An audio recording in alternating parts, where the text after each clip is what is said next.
All right, guys, let's do the math on buying a house at roughly 8% today, where rates are commonly at, depending on your scenario, versus 5 or 6% in the future if rates come down, okay? So today, let's say you want to go out and buy a house. It's worth $400,000, put 20% down on it. Let's say you get that hypothetical 8% interest rate. The resulting principal and interest payment on that, this is excluding taxes, mortgage insurance, home insurance, HOA fee. This P&I payment is going to then be $23.48 a month.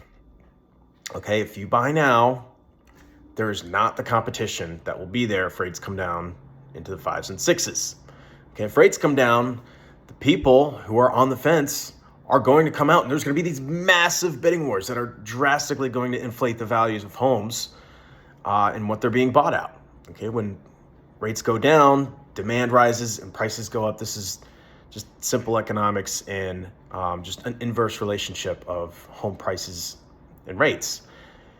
In 2020 and 2021 especially, okay, this is all we saw. Okay, when rates were at their lowest, all I heard from people say was, Ben, rates are great, but I can't find anything.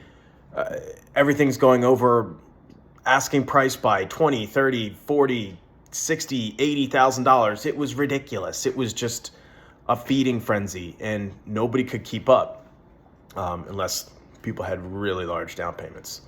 But home prices will also then see natural home appreciation even before rates come down, if they do. Okay, now conversely, you can wait and hope rates come down to about 5.5%, but then buy that house at $440K instead of $400K. Okay, so the principal interest payment on that, 20% down, would be then $19.98 per month. So that's on a $352,000 loan amount that's higher than before on the loan amount.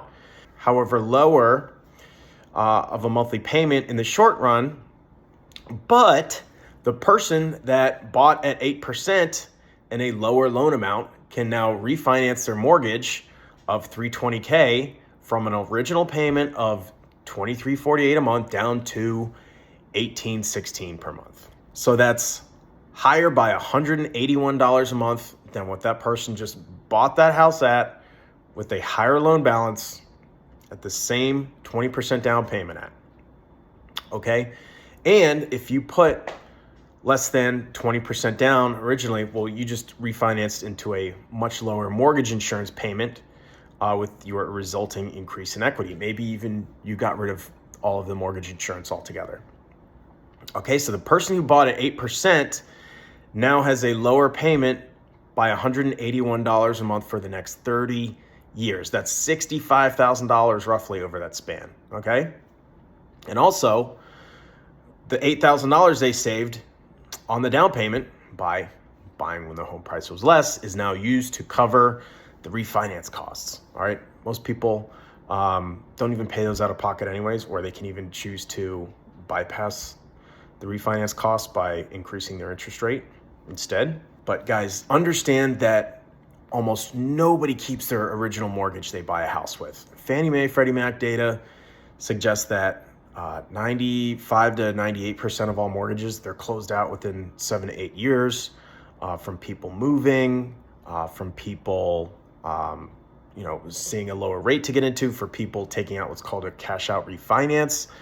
There's all types of reasons why mortgages get closed out for new ones.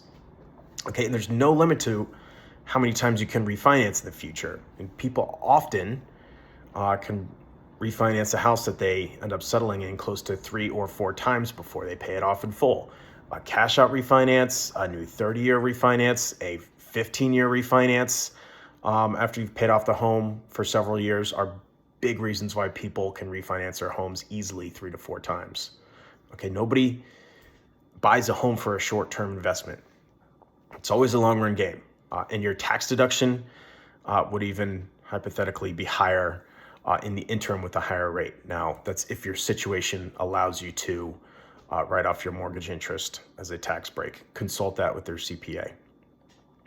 But guys, this is the reason why you're hearing us tell you that buying right now is going to be better off for you than buying in the future.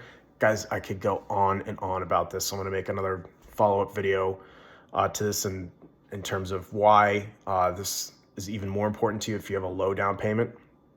But make sure you catch that video, subscribe to the channel, and share this with one of your friends that's going to buy in the next year or two. Thank you.